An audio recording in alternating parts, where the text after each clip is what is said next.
Veuillez écouter maintenant quelques messages personnels.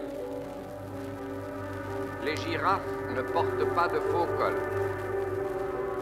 Andromaque se parfume à la lavande.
June the 6th, 1944.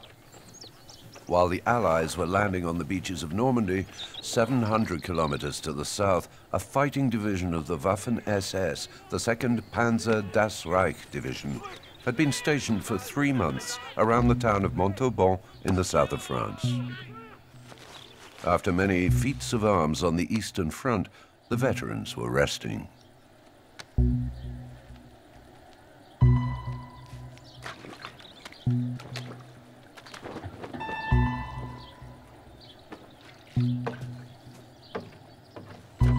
The 15,000 men that made up the division were divided into the barracks and camps along the banks of the Garonne River down to Toulouse.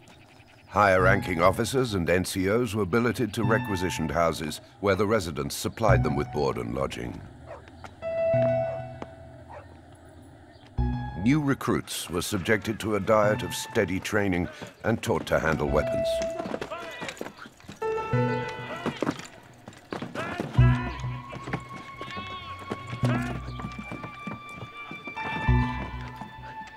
On the morning of D-Day, the Das Reich Division received this alarmist message broadcast by German headquarters. Feindinvasion beim Morgengrauen ausgebrochen. Zwecks unmittelbare Bewegung, Dispositionen treffen. Dawn, June the 8th. The 2nd Panzer Das Reich Division left Montauban, heading north toward Normandy.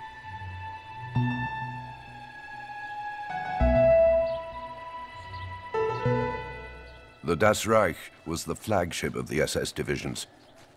Devised in 1925 as Adolf Hitler's personal bodyguard, the Schutzstaffel, or SS, became a huge militia in the service of the Hitler regime, a real state within a state. The combat divisions of the Waffen-SS were called the firefighters of the front.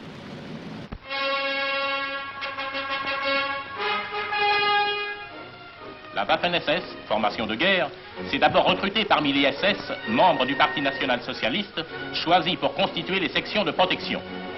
Depuis, le recrutement s'est étendu jusqu'aux autres nations européennes. Ce n'est pas seulement une unité militaire, c'est aussi un ordre puissant où chaque membre reçoit une instruction morale et politique qui le rend digne de faire partie d'une élite. Unlike the Wehrmacht, the regular army, the better-equipped Waffen-SS only answered to the orders of Reich Führer Heinrich Himmler. Number 2 in the regime, as well as the supreme head of the SS, he went in person to Montauban on April the 11th, 1944, where he was greeted in great pomp by the officers of the Panzer Division. His men were among the most decorated of the Third Reich. 69 Iron Crosses rewarded the soldiers who had distinguished themselves in battles in France and the Soviet Union. The Das Reich Division was placed under the command of Heinz Bernhard Lammerding. Born in 1905, this former civil engineer, a Nazi from the beginning, had an impressive pedigree. He was an experienced SS soldier coupled with a mass murderer who led special commando units in Belarus and the Baltic states. Intelligent, ambitious, and unscrupulous, Lamadink took part in all the battles that followed the invasion of the Soviet Union, begun on June the 22nd, 1941. In Ukraine, he commanded a combat unit of the Das Reich division.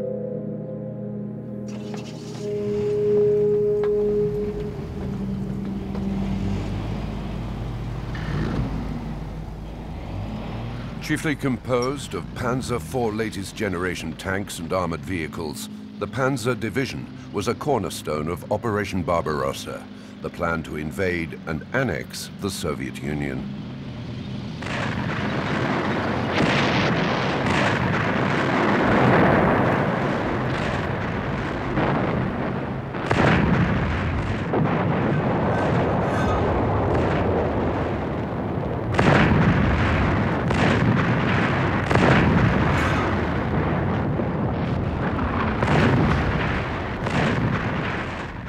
The Das Reich had nevertheless suffered a terrible defeat against the Soviets in Kursk in the Kharkov region. In August 1943, Hitler lost 50,000 men and 16,000 tanks in what remains the greatest armored confrontation in the history of the Second World War.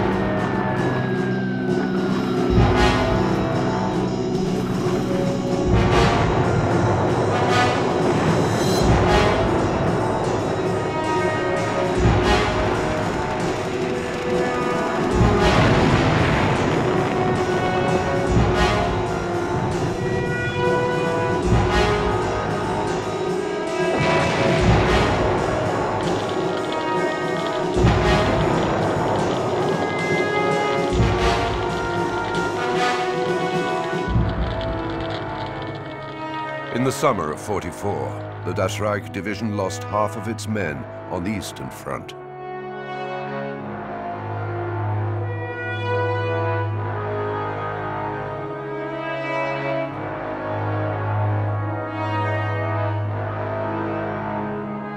Of the 15,000 men gathered in Montauban, 9,000 had never fired a shot in anger. Youngsters from Hungary, Croatia, Romania, 3 countries allied with Nazi Germany, but also former Soviet prisoners of war, freed in exchange for signing up, had been recruited by the Division SS. Most of the troops came from a French region called Alsace. Elimar Schneider, aged 17, had been enlisted months earlier in an Alsace annexed in 1940 by the Third Reich. He would long remember his Waffen-SS medical examination. At the review board, a Waffen-SS officer, assessing my young sportsman body and looking me straight in the eye, asked me if I had flat feet. He smiled at my negative response and retorted, "You too will get the stamp." I didn't understand right away, but after an extremely thorough medical examination, I received my military record book bearing the famous stamp saying, "Passed for service in the Waffen-SS." It was one way of claiming that I was a volunteer, though I'd signed nothing, no enlistment papers. To the Nazi military administration, Elimar Schneider was a Volksdeutscher, an ethnic German born outside of Germany. In 1944, between 1,000 and 2,000 Alsatians were enlisted in the Das Reich division.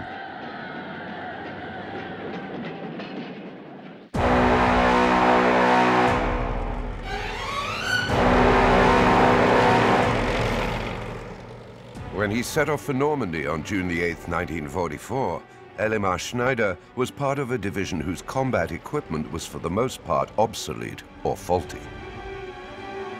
Despite that, the Das Reich still represented a major threat to the Allies. With its armor and its numbers, the ferocity of its officers, the SS division alone could counteract the Anglo-Americans and quite possibly reverse the outcome of the conflict. Its generals also knew that the road trip would be no picnic. The Das Reich would have to cross territory where the most feared resistance groups in France operated. Attack and ambush would be a permanent fear.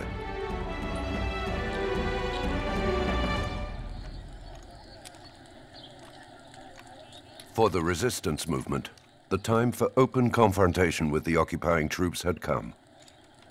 General de Gaulle's message via the BBC on the evening of June the 6th was unequivocal. La bataille suprême est engagée. C'est la bataille de France et c'est la bataille de la France. Pour les fils de France, où qu'ils soient, quels qu'ils soient, le devoir simple et sacré est de combattre par tous les moyens dont ils disposent. Il s'agit de détruire l'ennemi. In the regions that the SS division was about to cross, Dordogne, Limousin, the partisans' mission was clear: to prevent the Das Reich from reaching Normandy. The resistance had to do anything in its power to slow its progress. Between the Gaullist Secret Army and the Communist FTP, it could count on 20,000 members eager to fight.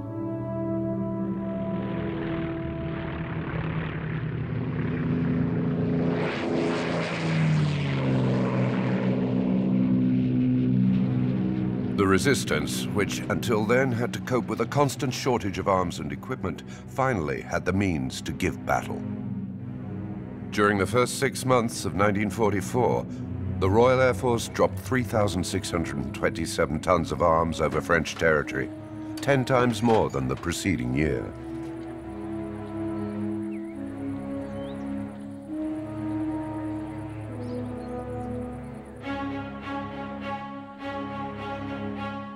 The drops weren't limited to combat equipment. In Britain, men and women from Norway, Yugoslavia, and France were being trained in sabotage and commando tactics before being parachuted into their country of origin to unite resistance groups scattered over the territory. Agents of the Special Operations Executive, or SOE, British intelligence, supporting the resistance from their London headquarters, had but one watchword: set Europe ablaze. This meant actions of sabotage, blowing up bridges and factories, sinking enemy ships. And at the same time, they had to re-establish radio links with London and train resistance fighters, mostly civilians, to handle small arms. On the night of June the 7th, 4 of the best French SOE agents were parachuted into the Limousin region. All were seasoned combat veterans who had already tangled with German roadblocks and Gestapo undercover agents in the Rouen region. All were under 35.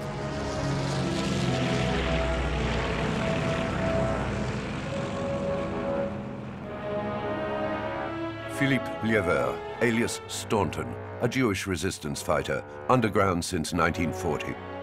Robert Maloubier, alias Mortier, the young radio operator Jean-Claude Guillet, and Violette Sabot, codename Louise.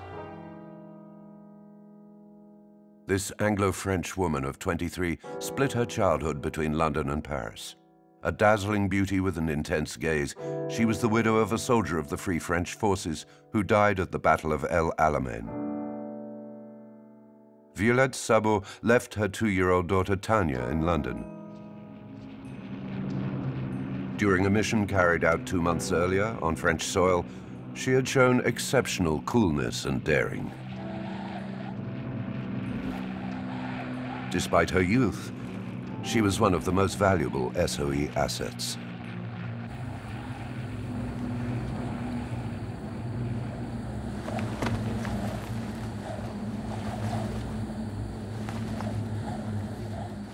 To halt the Das Reich, it was vital to establish contact with the FTP colonel Georges Guingouin, head of the Limousin Maquis.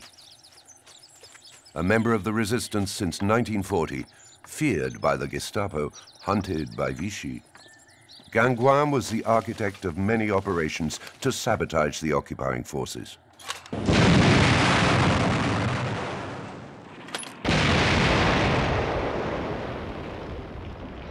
The communist resistance was in the habit of going it alone and taking no notice of directives from London. They took initiatives that seemed to ignore any chain of command, their own chiefs included. In this context, meeting Gangouin was a necessity. He was the only one who could sound the call to order. Scarcely had they arrived than the SOE agents were presented with a fait accompli. They were told that the Front Tireur Partisan, or FTP, a squad of irregulars, had entered the town of Tulle at dawn on June the 7th to liberate the Corrèze prefecture, a reckless operation with unpredictable consequences. In a few hours, the resistance managed to drive the German troops back into the munitions factory.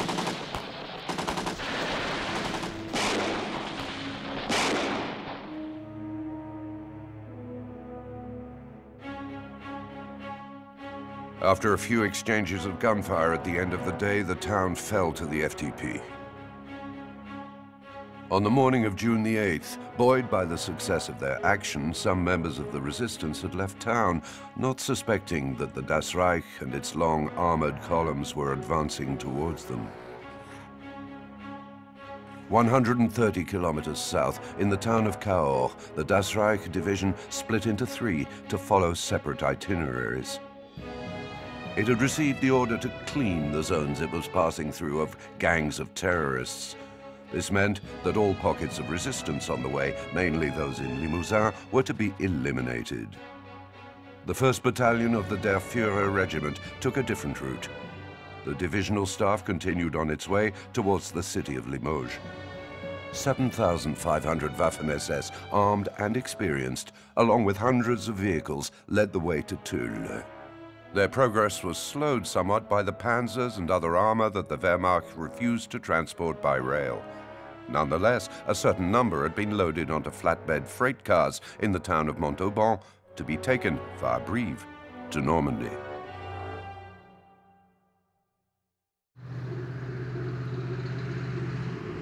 Along the country roads, the Das Reich crossed ghost towns. The SS had left no good memories there.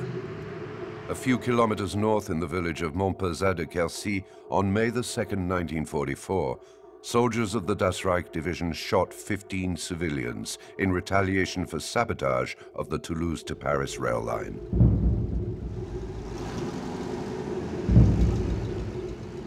Around the small town of Figeac, on May the 11th and 12th, 1944, assisted by the Gestapo and the militia, they stormed into around 20 villages, arresting almost 800 people in 2 days, burning and looting farms as they went. On May the 21st, in the hamlet of Fraissinet-le-Gélat, west of Figeac, 3 women were hanged from their balcony and 10 men were executed before the village was torched. June the 7th, on the eve of their departure, guided by the Gestapo in the town of Agen, a battalion of the Das Reich executed 10 partisans and 7 civilians. At that point, the villagers knew what to expect and were unlikely to show themselves.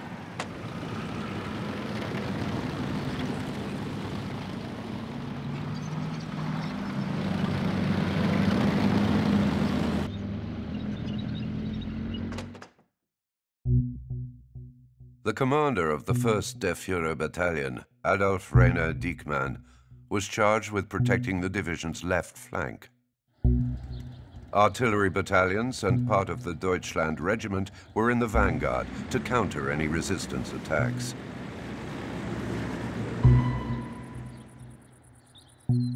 Diekmann was on his guard.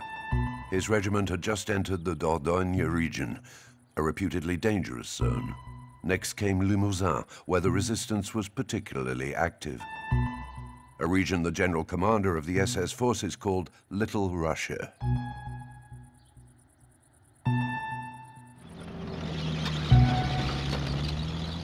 Diekmann was well aware of the partisans' trump cards, their knowledge of the terrain and their mobility compared to the slow column of military vehicles.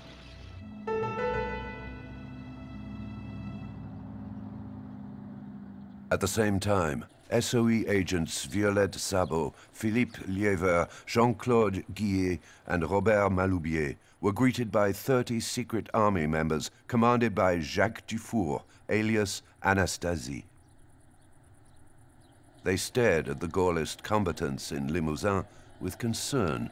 Despite their numbers and enthusiasm, they were mainly young with no combat experience. Hotheads driving with full headlights down roads the Das Reich would soon be coming up. But they'd have to make do. The resistance set to work. They set up roadblocks and watched keenly, awaiting the passage of the Panzer division.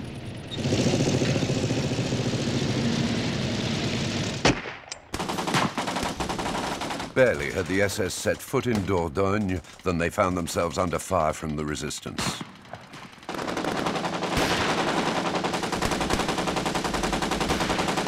Diekmann's men were attacked in the hamlet of Gros-les-Jacques. A dozen resistance men died during the attacks.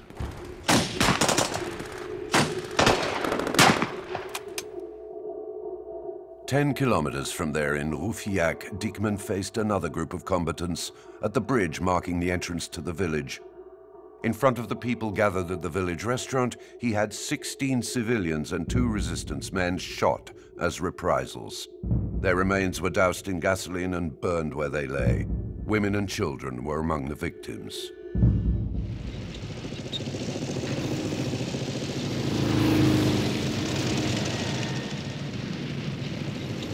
Then the regiment continued its way toward the city of Limoges. Diekmann knew he had nothing to fear from his superiors. Any sanctions or punitive operations were covered by his hierarchy. In fact, they were encouraged. The orders of Marshal Sperl, deputy commander of the Western Front, issued on February the 10th, exposed in detail the procedures to be implemented. Order concerning the fight against terrorists. Respond promptly to any attacks by terrorist gangs. If innocents should be slain, then the fact is regrettable, but due to the terrorists alone. Owing to the current situation, showing excessive severity in the measures taken will not result in any sanctions.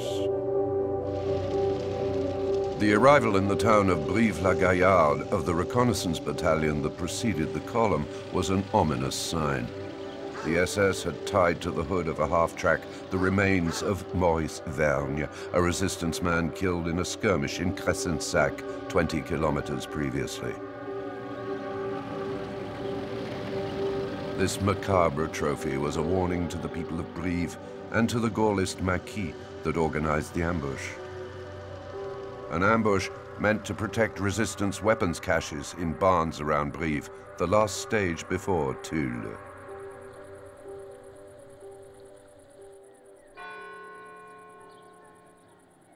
When the residents of Tulle awoke on the morning of June the 9th, the town was once again under German control. In the night, assisted by the French militia, the reconnaissance battalion, 500 men armed with 100 machine guns and a squadron of armored vehicles, had easily retaken the town from the resistance. Exhausted by the previous day's fighting and short of ammunition, the FTP fled the town, caught in a pincer movement, in order to limit the loss of human life. Reprisals were not slow in coming. Dragged forcibly from their beds, all men from 16 to 60, more than 2,000 people, were herded at dawn into the courtyard of the munitions factory.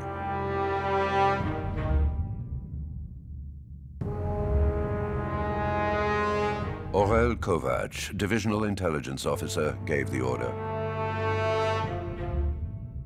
Walter Schmalt, a member of the Gestapo, and Heinrich Wulff, commander of the Das Reich Reconnaissance Battalion, were charged with its execution. During the morning, Pierre Trouillet, prefect of the region, negotiated with the SS to free the hostages. He managed to obtain the release of men who were needed to keep the town running. A low-key victory. At noon, 600 were still waiting to learn their fate. Meanwhile, Alsatian Elimar Schneider was patrolling the town, warning inhabitants of the punishment they faced. gathered in the streets around Souillac Square, the townsfolk found a message posted on the walls. Citizens of Tulle, 40 German soldiers were murdered in the most dreadful manner by communist gangs. For resistance fighters and those who aid and abet them, there is but one sentence, that of hanging. 40 German soldiers were murdered by the resistance. 120 of the resistance or their accomplices will be hanged. Their bodies will be thrown in the river. The warning was signed by the SS Division General Heinz Lammerdink. At 3:30 in the afternoon, in the munitions factory, the 120 men demanded by Lammerdink were selected and taken from the ranks. In the town center, soldiers from Heinrich Wulff's reconnaissance battalion were asking the town's inhabitants for ropes, which they then tied around street lamps and from the balconies of buildings. A mission, as Elimar Schneider points out, entrusted to the most experienced. We chose hanging because it is more humiliating than being shot. The executioners were appointed from the company of pioneers, mainly composed of German men, half of them soldiers from our company who'd come from the Russian front. After obtaining the release of several hostages, Prefect Trouillet tried to convince Aurel Kovac to postpone the executions. "I'm sorry," Kovac retorted. "We got used to hangings in Russia. We hanged 100,000 men between Kharkov and Kiev. To us, this is nothing."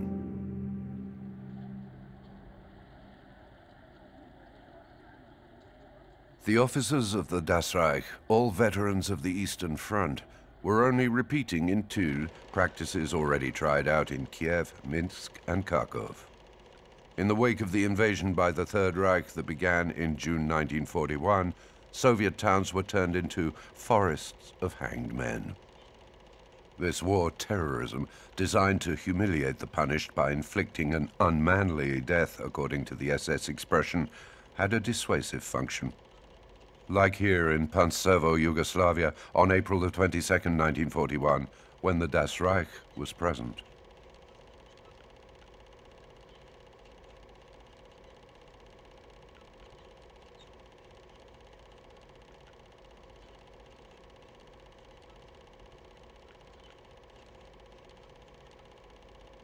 In the conquered territories, the Nazis enlisted the assistance of local collaborators, such as the militia in France.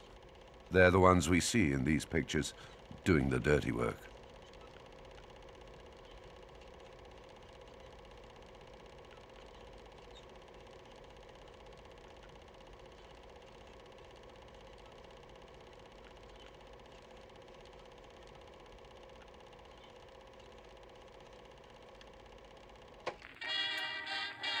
In Tulle, around 3:30 p.m., a first group of 10 from among the men selected was hanged from the street lamps, trees and balconies of Souillac Square and the adjacent streets.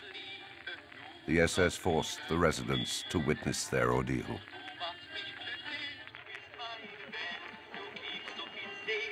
On the other side of the square, on the terrace of the Tivoli Café, men from the Das Reich, drinking and laughing to the sound of a gramophone, attended the show.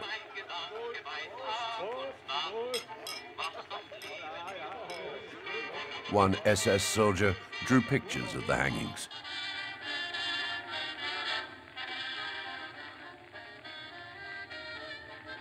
The victims were finished off with a pistol shot or a burst from a machine gun. Then the next 10 men were led to the gallows. Can we imagine the scene? Asked Abbé Espinasse, chaplain of Tulle High School. Men immobile under duress, soldiers below the gallows, groups of hostages led to their crucifixion. The hangings continued throughout the afternoon. At the end of the day, Elimar Schneider went to the munitions factory, where the last few prisoners awaited. Entering by the factory gate, I asked how many hostages remained, informing him that there were not enough ropes.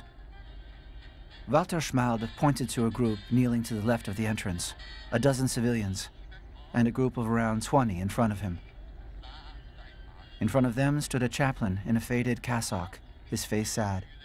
It was Abbé Espinasse giving them absolution. The Tulle school chaplain ceaselessly negotiated with Walter Schmalt for the lives of the hostages, managing to save a handful of them. At 7 in the evening, after 98 hangings and one man gunned down trying to escape, the lack of available ropes led Schmalt to end the executions. The 500 forced spectators were imprisoned in Limoges. Half of them would be deported to Dachau concentration camp. Of the 120 men sentenced to the rope, only 21 escaped that fate. The victims were between 17 and 46. They included students, insurers, hairdressers, typographers, dairymen, plumbers, accountants, engineers, and only 2 resistance men. In the evening, members of the French youth camps, an 8-month military service set up by the Vichy collaborationist regime, cut down the hanged men, who were transported by truck to the town dump and tossed onto the rubble.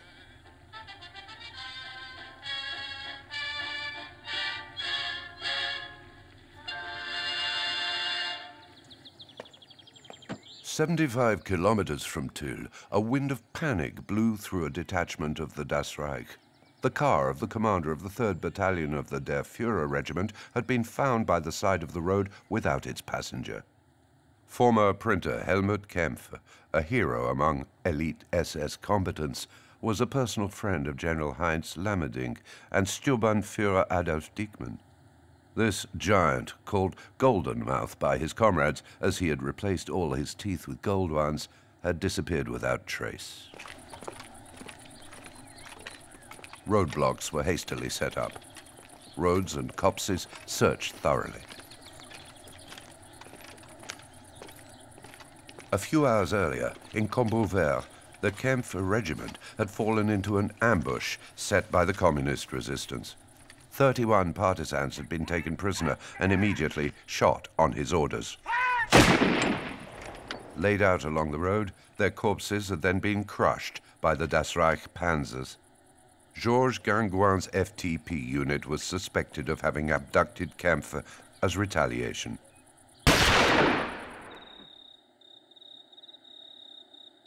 After a day's hunting, night fell and interrupted the quest. They continued the next day at first light.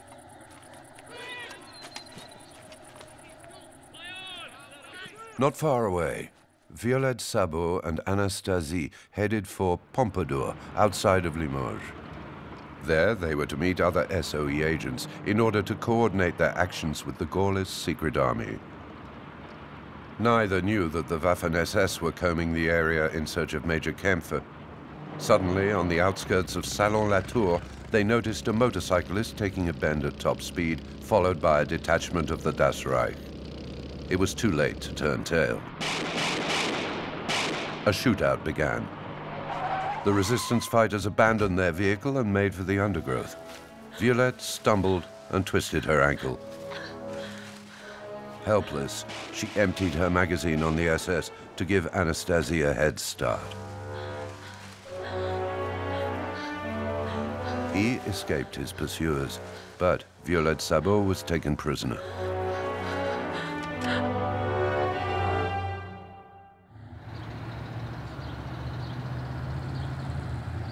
Meanwhile, the Der Führer regiment had obtained intelligence to put it on the trail of Helmut Kempf. Captured the day before by the FTP, Lieutenant Karl Gerlach suddenly reappeared. He had escaped from the village where the resistance had set up its base, he confirmed. Their arms caches were no doubt there. Gerlach had heard that an SS officer had also been taken prisoner. In all probability, this was Major Kempf. Though the indications supplied by Gerlach didn't match its location, it was a village called Oradour-sur-Glane that Adolf Diekmann pointed out on the map at headquarters. This calls for ruthless repression, declared the SS officer, a cold-blooded killer, barely 30 years old, responsible for many massacres in the East. Otto Kahn, commander of the 3rd Company, a career soldier who joined the Das Reich in 1940, and his direct subordinate Heinz Barth would head operations.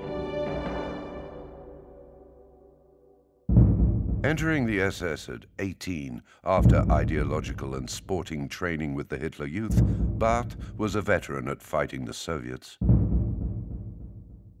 An instructor with the Das Reich in 1943, then a policeman in Czechoslovakia, he went from one Waffen-SS unit to the next, including the 3rd Totenkopf Division with its sinister reputation. Elite troops, the Death's Head SS soldiers.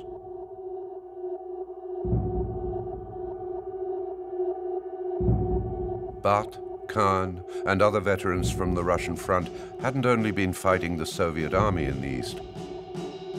The invasion of the USSR in June 1941 also had the goal of eliminating any potential enemies of the Reich, in other words, communists and the Jewish populations of Eastern Europe.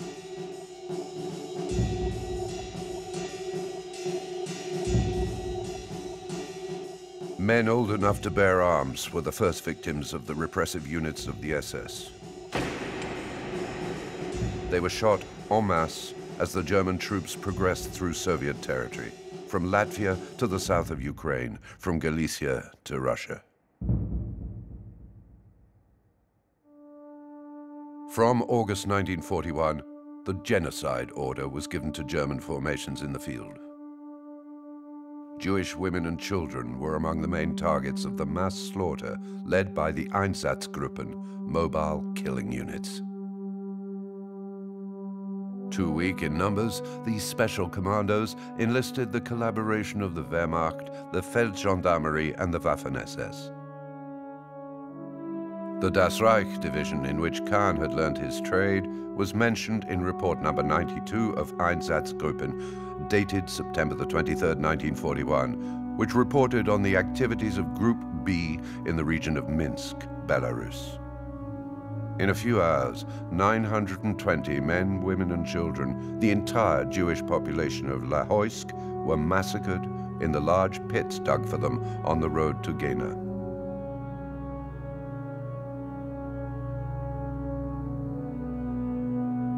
With the extermination of the Jews accomplished, the German occupying forces, harassed by the communist partisans, took revenge on the civilian population. From 1942, missions of repression followed one another at a frenzied rate. The modus operandi was identical. The inhabitants were gathered in the village square, the men were executed, the women and children held in a barn or in the church, which was then sprayed by machine gun fire before being torched.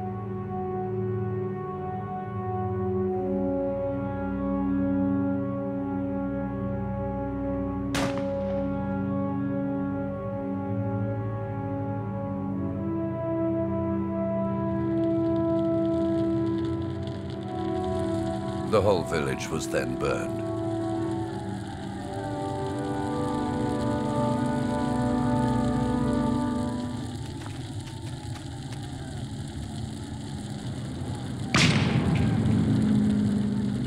In Belarus, 628 villages were razed and their inhabitants burned alive by the SS.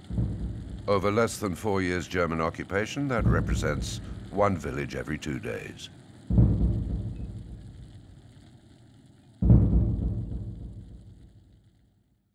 As for Heinz Barth, he became a criminal against humanity in Czechoslovakia. The head of the Reich Security Service, Reinhard Heydrich, had just met his death in Prague following an attack carried out by 2 Czech SOE agents. The Führer had designated the village of Lidice, suspected of protecting resistance fighters, as the price of atonement. On June the 10th, 1942, Heinz Barth took part in surrounding the town before commanding a firing squad. 184 men aged 16 and over were shot under his command in Lidice. The women were deported to Ravensbrück camp, the children to the extermination camp of Cherno, or entrusted to Lebensborn, the nurseries for the ideal Aryan society imagined by Hitler. The dwellings were first burned and then blown up with dynamite.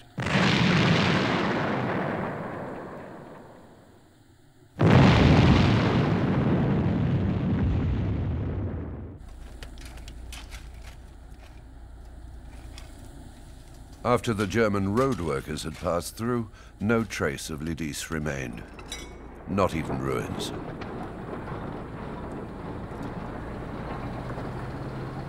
These were the men who were about to enter Oradour-sur-Glane on June the 10th, 1944. A village with no links to the resistance, but whose population had almost doubled, swelled by Spanish, Alsatian, and Jewish refugees.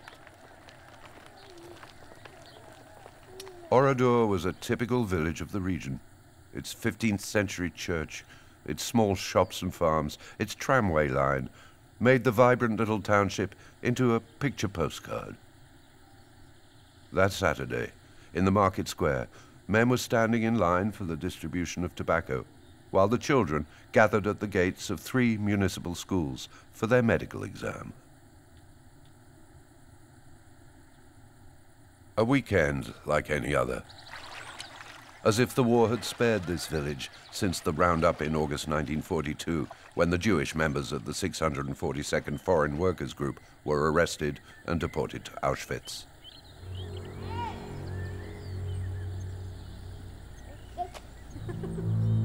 While the 2 armored cars and Diekman's trucks stopped a few kilometers short of the village, Heinz Barth turned to his men before they continued and said, "Today, you will see blood flow." Diekman, Kahn, and Barth were about to subject Oradour to the same treatment as Logoisk, as Lidis, as the 628 Belarusian villages raised from the surface of the earth by the death troops of the SS.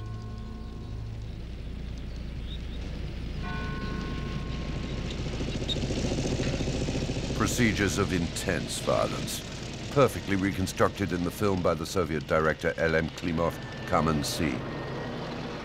Set in Belarus, the gripping realism of this 1985 fictional account completely corroborates the testimonies of the survivors of Oradour-sur-Glane, Marguerite Ruffranche, 47 at the time, and Robert Ebras, 19.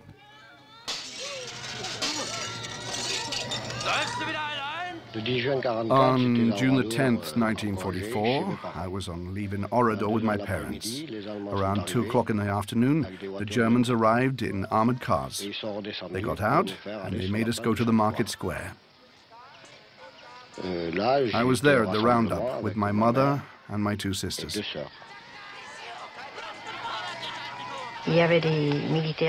Soldiers who were doing the rounds came to our home.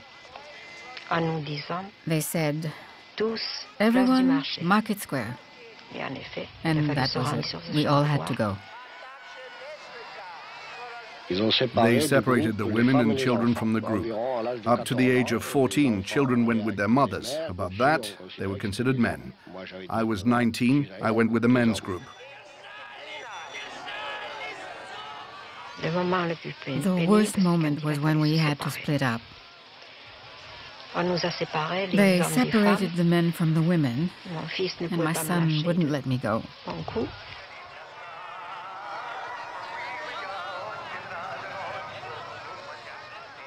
We were taken to the church, and the men went to the barns.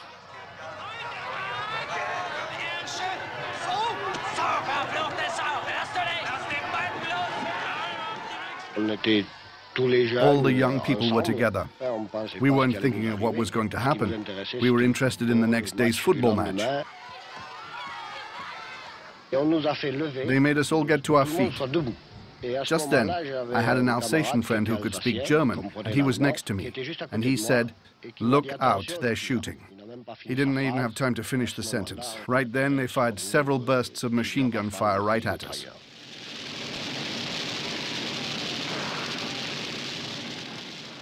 When they'd stopped shooting, they checked the bodies and finished off those they saw stirring. They were firing handguns, machine guns. They fired into the crowd. I was wounded. Then they covered us in hay and firewood, whatever was in the barn, and they set fire to us.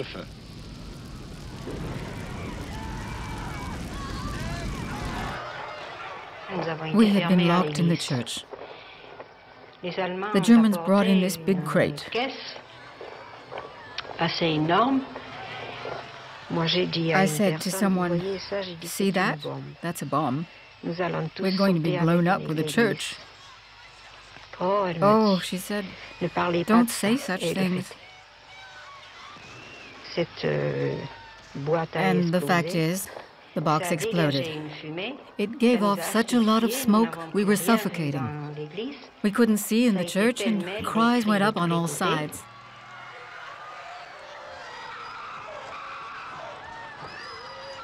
My eldest girl had lost her little baby. Then she found him, but I don't know if he was alive or dead. But my youngest girl was killed by a bullet from outside. As for the other, the eldest, she was burned alive. And that's when I jumped out of the window.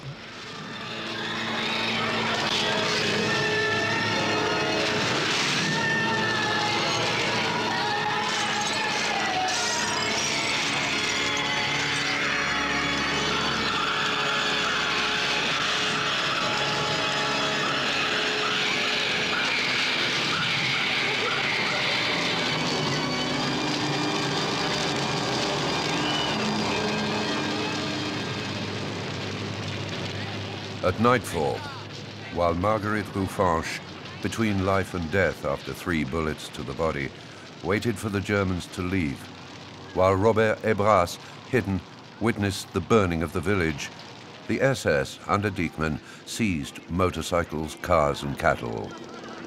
Kahn helped himself to a blue Peugeot, and Barth to the grocer's cash register. In Nieul, not far from the still smoking ruins of Oradour, the SS requisitioned a school in which they feasted and drank late into the night.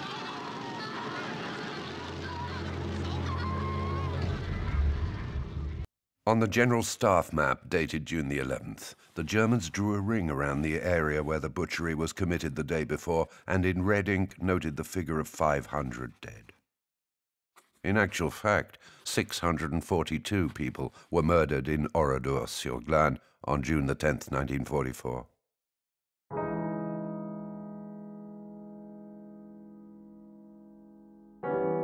Of the men locked in barns and sheds, there were only 5 survivors. Of the women and children burned alive in the church, only Marguerite Ruffenche survived. For Diekmann, this was also about completing the training of the rookies under his orders. These young Alsatians, Ukrainians and Hungarians had only just joined the Das Reich. Before the massacre, they hadn't been blooded, as extermination strategists in the East called it. None of them now could claim to be innocent of the crimes of the SS.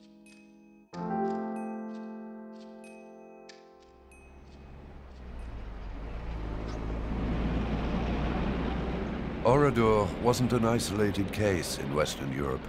In Italy, in Belgium, in Greece, SS divisions sent to the West after operating in the Soviet Union perpetrated similar slayings, using methods employed daily in Ukraine and Belarus. In Italy, August the 12th, 1944, the battalion of the 16th Panzer Division, led by Walter Redder, veteran of the Totenkopf Division and the Battle of Kharkov, executed the 560 women, children and old men of the Tuscan village of Sant'Anna di Stazzema before setting it alight. Several weeks later, near Bologna, this same unit executed the 955 inhabitants of Marzabotto. As in Oradour, no link was established between the civilian population and any group of partisans.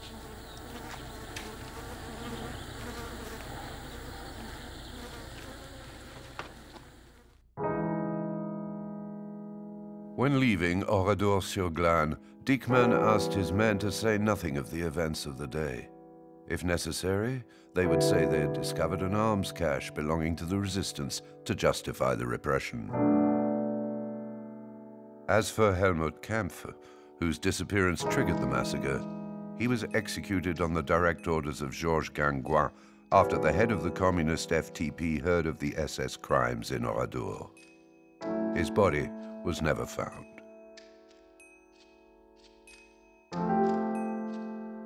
The next day, a contingent of the Das Reich returned to Oradour to erase all traces of the massacre. The sheds were cleared, the charred bodies of women and children buried in a mass grave. Kahn and Barth's men were already back in the main unit. The order had been given to waste no time in reaching the Normandy front.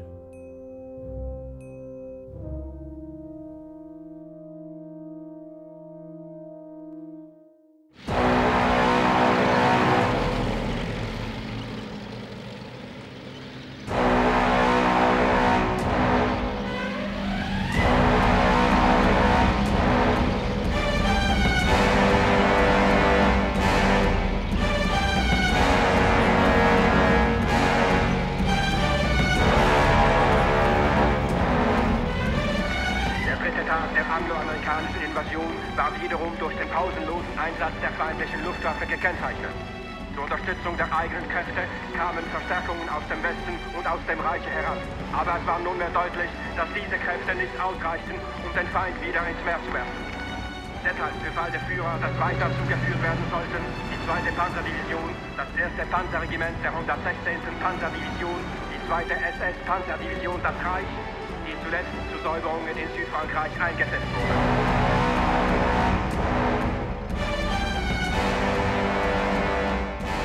June the 12th, 8:45 a.m.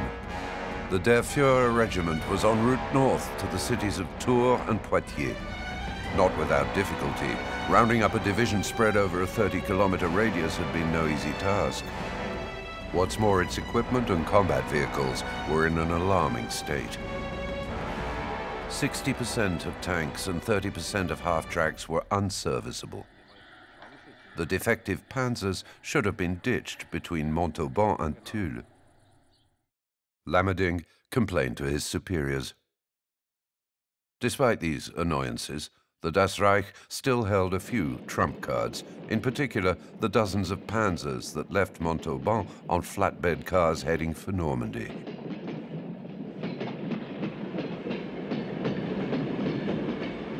The SOE was aware of this. Based on information delivered by André Malraux, the Allied commander in the region of Dordogne, bombers were sent to pound them in the cities of Angoulême and Poitiers.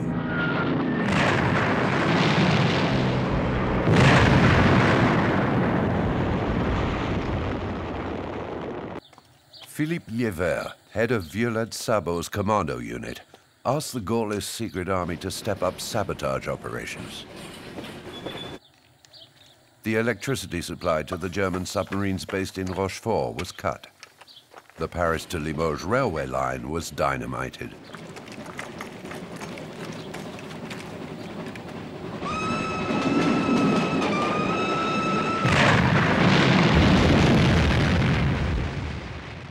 In Salon-la-Tour, the same place that days earlier Violette had tangled with the Das Reich, Liévert and Molubier derailed 2 trains launched one against the other. It took the Germans 2 months to repair the rails. By June the 13th, 91% of the 1,055 operations against the railway programmed by Allied command had been carried out. As for Violette Sabot, she was in deep trouble. Captured by the Das Reich, she had been handed over to the Gestapo in Limoges.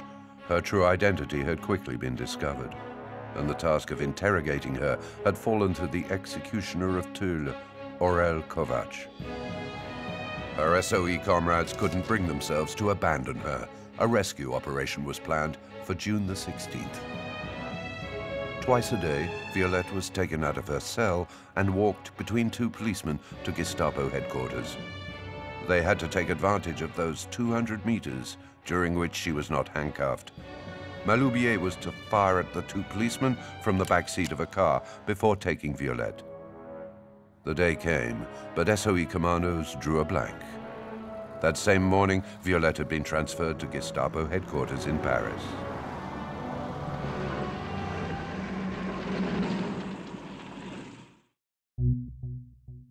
By June the 18th, the Das Reich division was only kilometers from the Normandy front. With its regiments gathered in Saint-Lô, it readied itself for battle. The Allies still only occupied a thin strip of land along the coast. Though the Americans gained ground, heading towards Cherbourg, the Germans defended better than expected and held General Montgomery's British troops in check at Caen.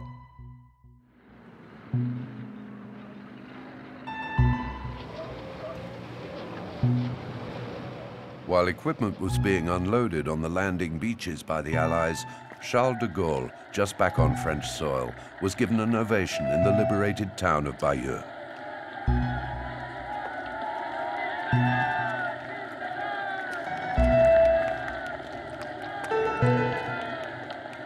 But nothing was yet decided. Taking advantage of a storm to cut the Allies' supply lines, the Germans took back the advantage. This was the decisive moment for the Das Reich, which had only lost 40 men on its slow climb toward the north. Elimar Schneider, the Alsatian from the Deutschland regiment, had a heavy heart as the fighting drew near. On the way, a huge aircraft flew over us. At the same time, we heard explosions. It didn't bode well, and my heart began to beat faster. I thought it must be an American bomber getting rid of its last bombs, that it couldn't drop over Germany. Hitler, who by now was directing operations personally, decided to attempt a breakthrough between Caumont and Saint-Lô. On June the 29th, 4 Panzer SS divisions were mobilized to take back Bayeux, with the Das Reich in the vanguard.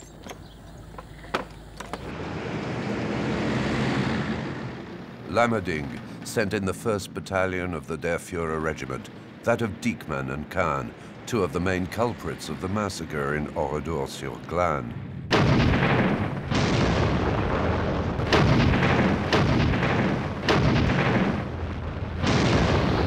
German propaganda emphasized the decisive nature of the battle and the fighting spirit of the troops on the ground.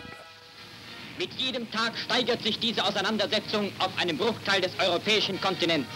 Das Zusammentreffen entwickelt sich immer mehr und mehr zu einer Vernichtungsschlacht größten Ausmaßes. Deutsche Panzer, Sturmgeschütze und Artillerie auf Selbstparapette stoßen im Raum von Bayeux zum Gegenangriff gegen britisch-amerikanische Einheiten vor.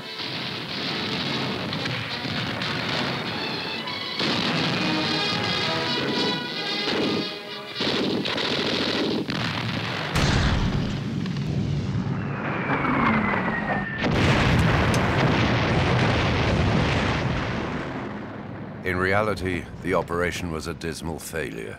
It ended in carnage for the Germans.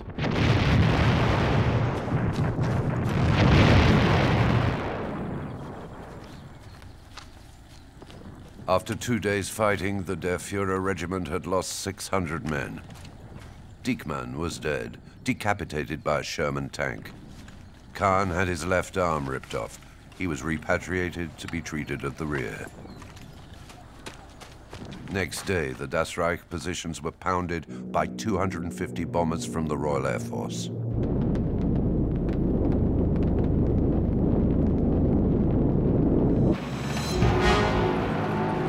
During the month of July, the Wehrmacht fell back but held firm.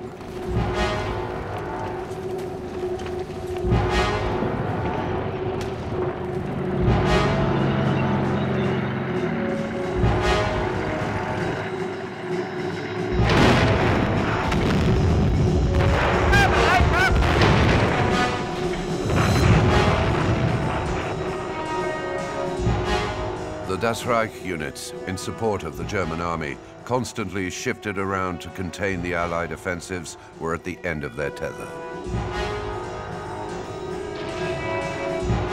Sometimes the enemy was British, sometimes American.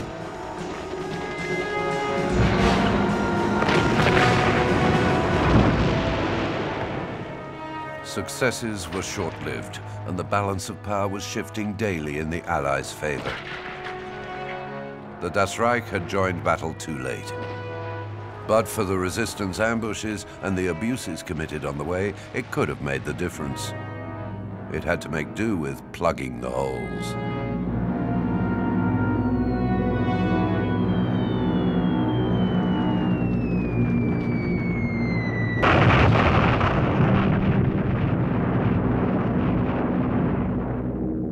Operation Cobra commenced on July the 24th.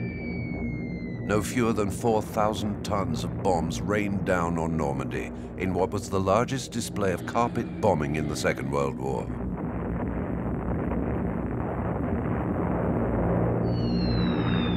Das Reich Commander General Heinz Lammerdink, wounded during the bombing, was evacuated from the front.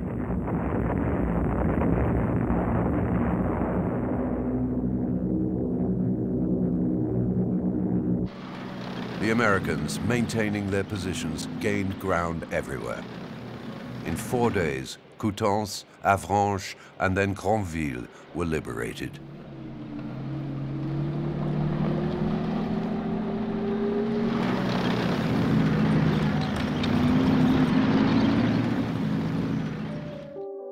At the rear, in the region of Saint-Lô, a welcoming committee awaited Kahn, who was recovering from his wounds.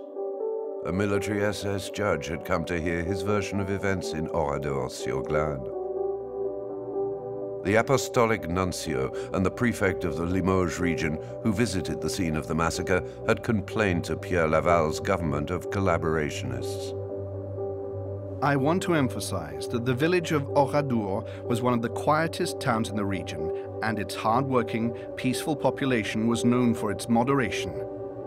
These details enable you to renew your protest to the government of the Reich, insisting on the appallingly heinous nature of such reprisals, the huge emotion they have aroused, and the terror in which the people now find themselves. The Vichy government demanded explanations. The Marshal was greatly moved to learn about the cruel and inhuman treatment meted out to the town of Oradour-sur-Glane and its population. Having made a solemn protest to the head of the German government about such acts that nothing can justify, he proposes to send, as soon as circumstances permit, a member of his cabinet to bow in his name at the scene where so many innocent victims and even children met with the most appalling death.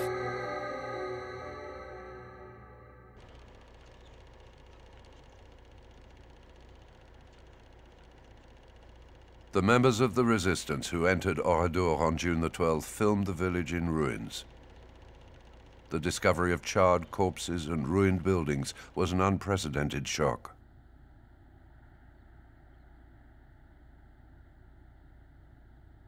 They sent a damning report to London based on the testimonies of the survivors and evidence provided by forensic examiners. In his statement, Kahn stuck to the line dreamed up by Diekmann. Oradour was hiding stocks of weapons for the resistance. The SS judge, who delivered his verdict 6 months later, aligned with this version of events. Internally, the case was dismissed. French protests were not passed on to Hitler. The Führer's special envoy refused to disturb him for something so trivial. Hitler had other fish to fry. Outraged by what he saw as his general's defeatism and the military setbacks on the Normandy front, Hitler decided that the counterattack would take place at Mortain. It would be led by the 2nd Panzer Das Reich Division. Its mission, beyond all reality, was to throw the Allies back into the sea. Feuerkommando! 384 Krieg! Sie willen 192 Salve!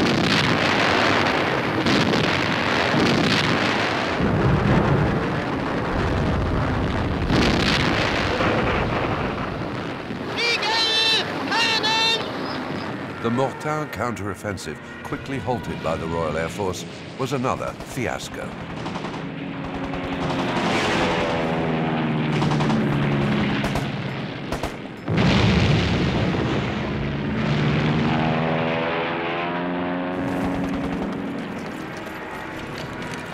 Heinz Barth was evacuated from the front to have his wounded leg amputated. The Das Reich was decimated. From over 200 operational panzers, it was reduced to 15.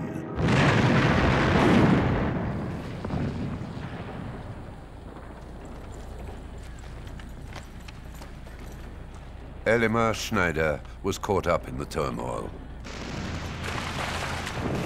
Wherever the going was tough, our company was involved. Mortain, Domfront, Argentin, Falaise. All these names remind me of episodes, but I can't place them exactly.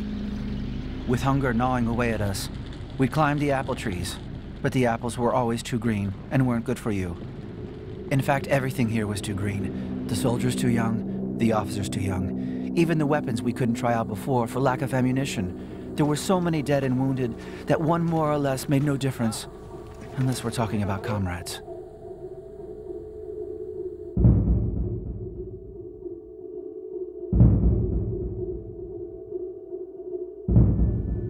Even in the heart of the battle, the Waffen-SS divisions continued to hunt down partisans and notch up war crimes.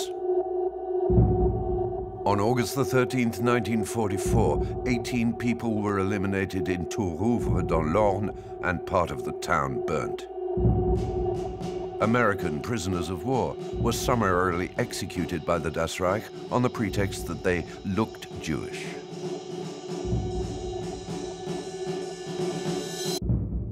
A German defeat was no longer in doubt.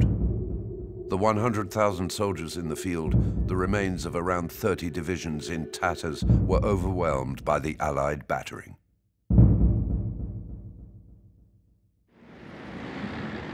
On August the 14th, the Wehrmacht Chiefs of Staff gave the order for a general withdrawal.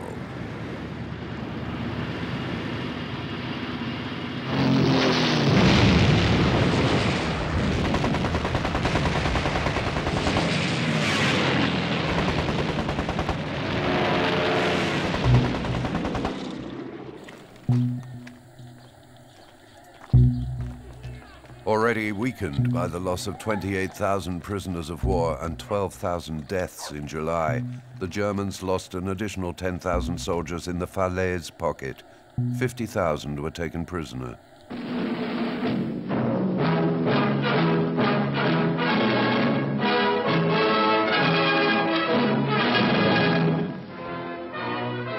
Dans l'énorme charnier de Caen jusqu'à la Seine, Hitler a vu sa puissante armée réduite en lambeaux par les blindés britanniques.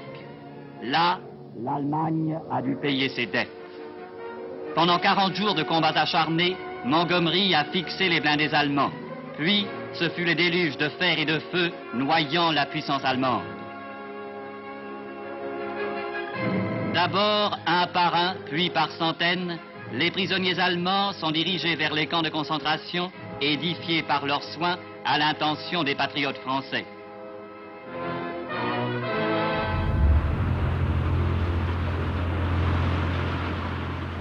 The Das Reich was but a shadow of the elite division it once was.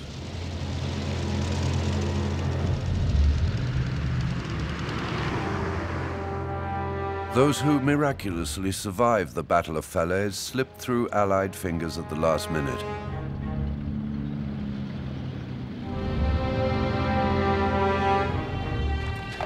They crossed the Seine at Elbeuf before crossing the Ardennes. They then disappeared the other side of the Siegfried Line while the Allies were making for Paris.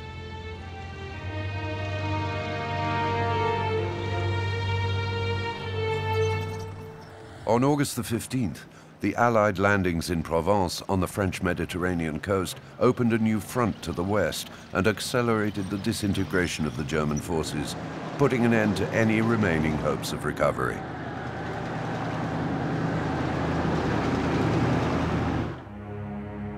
In Paris, the staff prepared to withdraw. The Gestapo's most valuable prisoners, resistance leaders and SOE agents, were evacuated. Exhausted by the harsh interrogation, Violette Sabot had lost none of her determination. While incarcerated, she had met up with two SOE comrades, Denise Bloch, 28, a first-class secret agent whose Jewish family had been rounded up by the Gestapo in 1942, and Lilian Rolf, 30, half Russian, half British radio operator, arrested during a French police crackdown. Violette spared no effort to come to their aid and comfort them. The nightmare was coming to an end, she promised them. In reality, it had only just begun. On August the 8th, the three women were taken to the Gare de l'Est station, where a cattle train awaited them. Destination, Ravensbrück.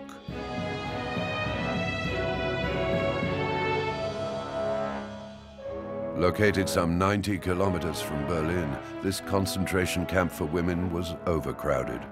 Thousands of female forced workers were piling up there. Resistance fighters of every nationality, as well as race internees, both Jewish and Gypsy. They served as an easily exploitable workforce for German industries in the region. Violette Sabot, Denise Bloch, and Lilian Rolf were sent to the munitions factory in Torgau. Working conditions were apocalyptic. For the three resistance women, all that mattered was surviving the camp. They never imagined that Belarus had been liberated by the Red Army, which was now marching on Berlin.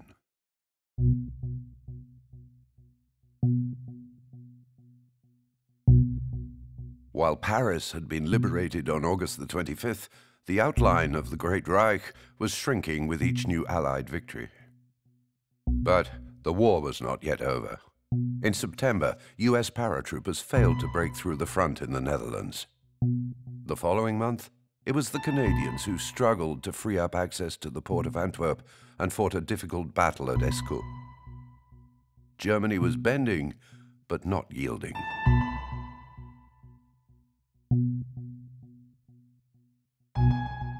Hitler decided to attack the Anglo-Americans in the Ardennes, where they were billeted.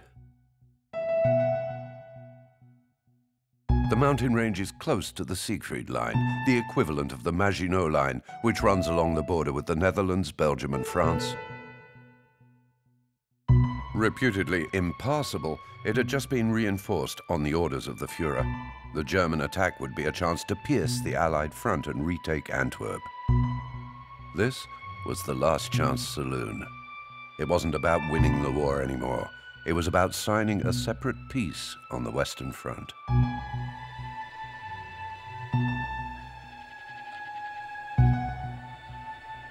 Back in Germany, where it had taken refuge, the Das Reich was licking its wounds.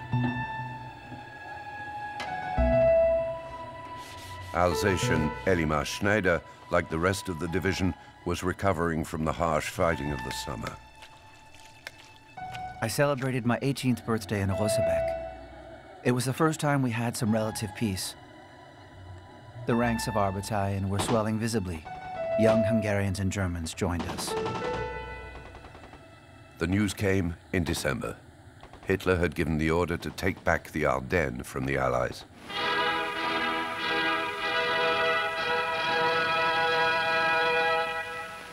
Zur Überraschung der Feindseite treten in den Morgenstunden des 16. Dezember starke deutsche Kräfte aus dem Westwall heraus zu einem völlig unerwarteten Angriff an. Hunderte von Batterien aller Kaliber tragen den Tod in den Feind.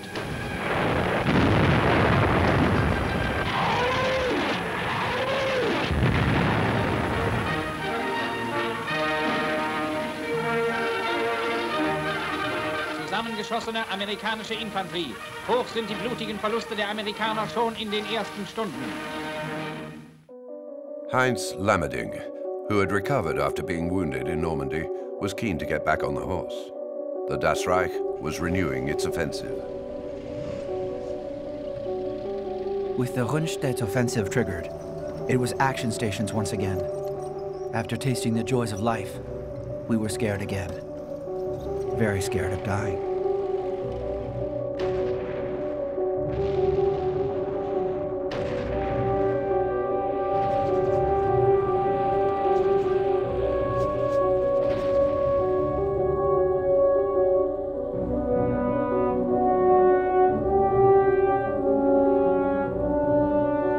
On December the 23rd, while the fighting raged around Bastogne and Saint-Vith, the Das Reich division made a sensational entry onto the battlefield. It fought without moderation to keep the Americans at bay.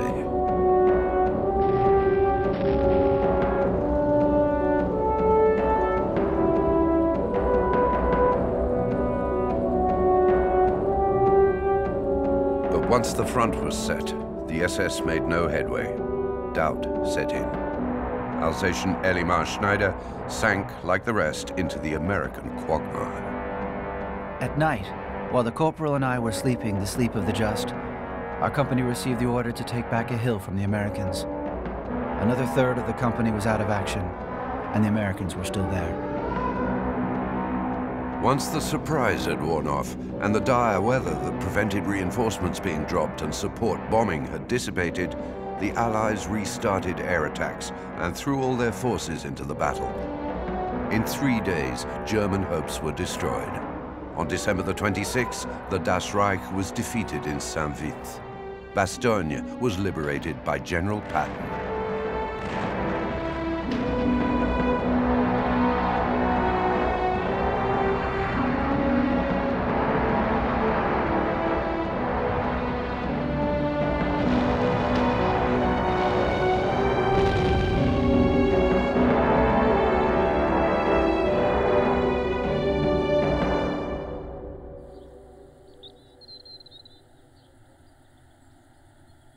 In the months following the Ardennes defeat, the men of the Das Reich were no more than cannon fodder.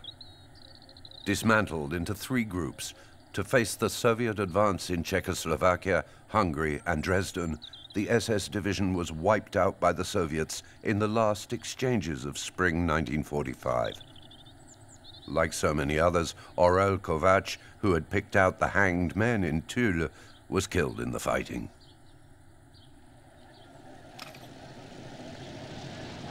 Those who escaped death and the Red Army fell back to Prague to surrender to the Americans.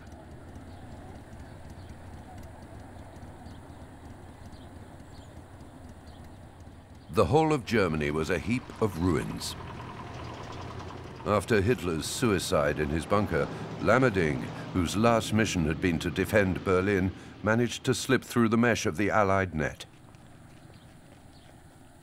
Germany capitulated on May the 8th, 1945.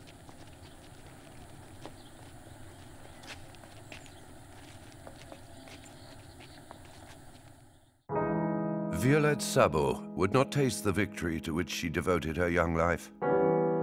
Along with her SOE comrades Denise Bloch and Liliane Rolf, she was executed behind the Ravensbrück crematorium in February 1945. 2 months before the liberation of the camp by the Red Army. 3 months before the German surrender. Of 130,000 women deported to Ravensbrück, only 40,000 survived the forced labor and the medical experiments carried out in the camp. Violette's daughter, Tanya, awaiting her return in London, wasn't 3 years old. She would later receive the most prestigious decorations awarded to her mother by the British and French authorities.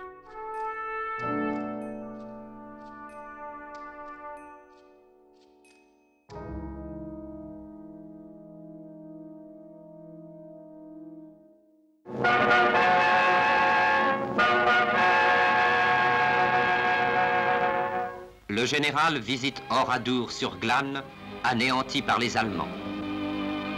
Vous êtes notre sauveur, lui a dit le maire d'Oradour. Nous vous demandons d'être notre vengeur. Après une visite au cimetière de cette ville cimetière, le général de Gaulle a dit « Si nos amis nous aident, tant mieux. Mais il nous appartient de faire justice et d'empêcher le renouvellement de tels crimes. »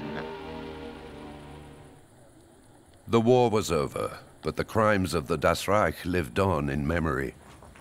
From 1946, the Tulle hangings and the massacre at Oradour-sur-Glane were mentioned in post-war courtrooms. At the Nuremberg trials, the prosecution tried in vain to find out who had given the order for the massacres. none of the Das Reich officers was present, the question remained unanswered. Until the beginning of the next decade. In January 1953, after 7 years' investigation, the Oradour-sur-Glane trial opened in Bordeaux. A law passed in September 1948 enabled the collective responsibility of the accused to be tried. It had been passed in order to sentence the SS for its crimes, for it had been established at the Nuremberg trials that it was a criminal organization. Robert Ebras and Marguerite Roufanche, 2 of the 6 survivors, came to present their testimony. The military court in Bordeaux had to investigate the responsibilities of 21 accused, including 14 Alsatians who claimed they were innocent. They were press-ganged into the SS, they protested. They were known as the Malgré nous, which means against our will. The verdict, delivered on the night of February the 12th, triggered a wave of protests. There was only one death sentence and some hard labor. The victims' families deplored the leniency of the judgment. Those of the Alsatians sentenced to hard labor or prison cried injustice. They were all amnestied the following year on the altar of national reconciliation. Outraged, the families of the Oradour martyrs engraved the names of the 319 members of parliament who voted to pass the amnesty law on the sign at the entrance to the ruined village. Up until 1968, they would not allow any representatives of the French Republic to attend commemorations.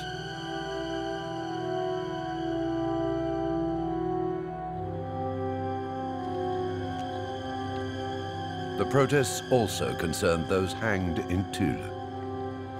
The victims' families pushed for the extradition of Heinz Lammerding, the Das Reich general who had issued the order for the hangings. Sentenced to death in absentia at the trial in Tulle in 1949, the former Waffen-SS officer was living a quiet life in West Germany, as this December 1965 report shows. Lammerding habite ici, 1 rue des Faucons, à côté de l'aéroport de Düsseldorf. À Düsseldorf, aujourd'hui, Lammerding est dans l'annuaire. Il est entrepreneur de travaux publics, son nom figure sur ses camions. Et pendant les 3 jours de ce reportage, il nous a été impossible, même par surprise, de le rencontrer.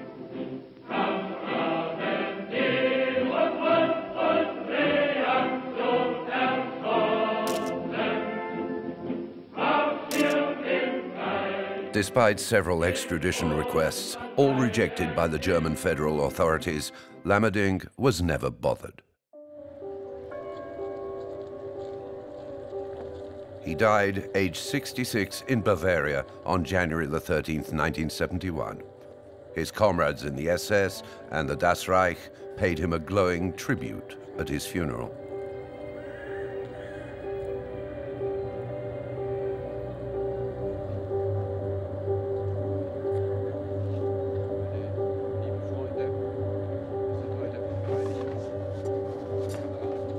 Seven years later, Otto Kahn, one of those responsible for the Oradour-sur-Glane massacre, died in his turn near Munich without ever having to answer charges for his acts. He was 69.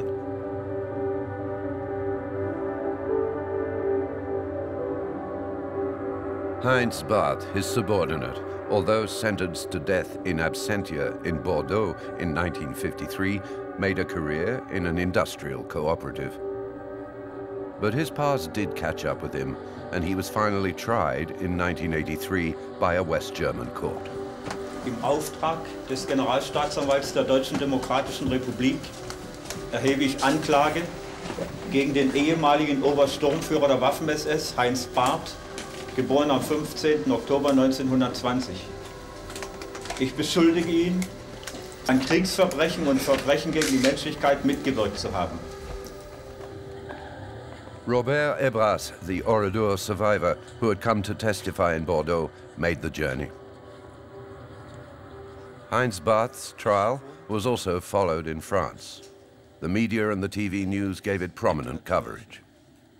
Heinz Barth a 63 ans, toute sa tête et une mémoire absolument parfaite. Il est autorisé à s'asseoir car il a été amputé d'une jambe après la bataille de Normandie. Il parle devant le tribunal comme devant le tableau noir, c'est-à-dire qu'il récite sagement, précisément son histoire. C'est l'histoire banale d'un SS minable devenu tortionnaire et assassin pour la seule raison qu'il voulait être promu officier. Sentenced to life imprisonment for his part in the Lidis and Oradour massacres, Barth was released in 1997. He died 10 years later in Grancy, town of his birth, after a quiet retirement at the age of 87.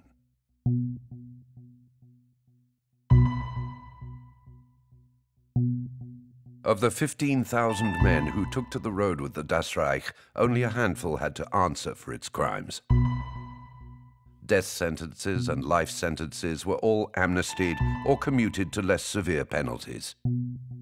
The reasons cited were rebuilding, national reconciliation, and the Cold War. Of the Alsatian volunteers and the against our wills that made up the lion's share of the troops in 1944, none served the slightest prison sentence. The Alsatian Elmer Schneider was one of them. Convinced he had saved a man from hanging, Schneider wasn't charged at the Tulle trial. And because he wasn't present in Oradour during the massacre, his case was never tried. Yet doubts persisted about his enlistment in the SS. In 1982, he expressed no regrets. Je ne suis pas d'accord lorsqu'on déclare toujours que les Waffen-SS étaient des meurtriers.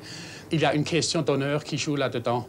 Ce que j'ai vu faire par la résistance rouge du Limousin ne m'incitait pas du tout à devenir déserteur. Je suis resté dans la troupe pour éviter de devenir un meurtrier. C'est